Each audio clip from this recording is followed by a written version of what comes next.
যাচ্ছিলাম ঈদের কেনাকাটা করতে বাচ্চাদের জন্য বসুন্ধরা সিটি কমপ্লেক্স শপিং মলে। আর ফর দ্য ফার্স্ট টাইম আমি মার্কেটের ফ্লোরে বসে ইফতার করলাম। Hello everyone, this is me Rita. আসসালামু আলাইকুম। আশা করি সবাই ভালো আছেন। আলহামদুলিল্লাহ, আপনাদের দোয়া এবং ভালোবাসি আমিও ভালো আছি।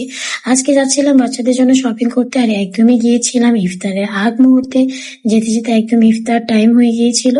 আর গিয়ে দেখি মার্কেটের ফ্লোরে সবাই বসে ইফতার করছে, দেখে খুব মজা লাগলো। সাথে তাদের সাথে জয়েন হয়ে আমরাও ফ্লোরে বসে ইফতার করে নিলাম। বসুন্ধরা মার্কেটে যে এমন একটা পরিবেশ তৈরি হয় আমার এর আগে কখনোই জানা ছিল না। এবার গিয়ে সেটা দেখলাম বা বুঝলাম।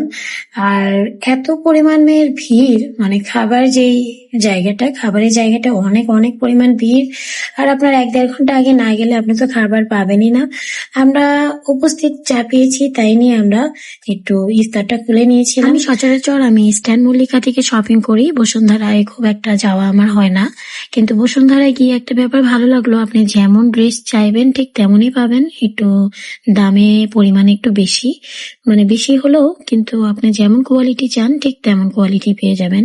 আর আমি বরাবরই স্ট্যান্ড মল্লিকাতে শপিং করি আমার নিজের জন্য, বাচ্চাদের জন্য।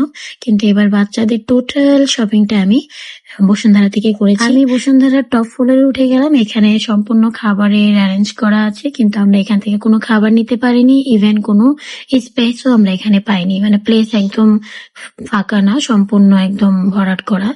তো সবাই সবার মতো যা পারছে কিনে নিয়ে সবাই একদম ফ্লোরে মানে জায়গায় জায়গায় ছোট ছোট করে দলবদ্ধ হয়ে বসে পড়তেছে।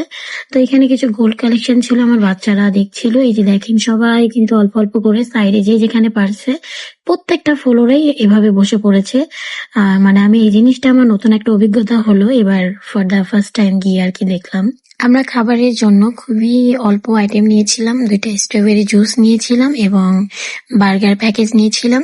কিন্তু এখানে আপনার খাবারের দাম যে এত পরিমাণ বেশি, মানে আই থিঙ্ক আমার মনে হয় এটা রমজান উপলক্ষে আরো দামটা বেশি ডাবল করে দিয়েছে, যে ব্যাপারটা আমার একদমই ভালো লাগলো না।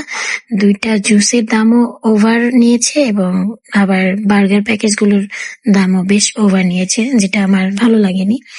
তো এখানে আমরা ইফতারটা সেরে নিলাম। আমার এই নতুন অভিজ্ঞতাটা আমি আপনাদের সাথেও শেয়ার করলাম, যে ইফতারটা আমি ফ্লোরে বসে করেছি, মানে এমন কিছু একটা হয় এটা আমার জানা ছিল না, আমি জানলাম।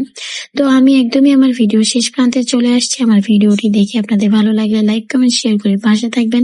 আমি আরো অনেক ভিডিও নিতে পারিনি, কারণ আমার বাচ্চাটা যেহেতু ছোট, ও প্রচুর দুষ্টুমি করছিল। তো আবার আপনাদের সাথে নতুন কোনো ভিডিওতে দেখা হবে, ততক্ষণে সবাই ভালো থাকবেন। আল্লাহ হাফেজ।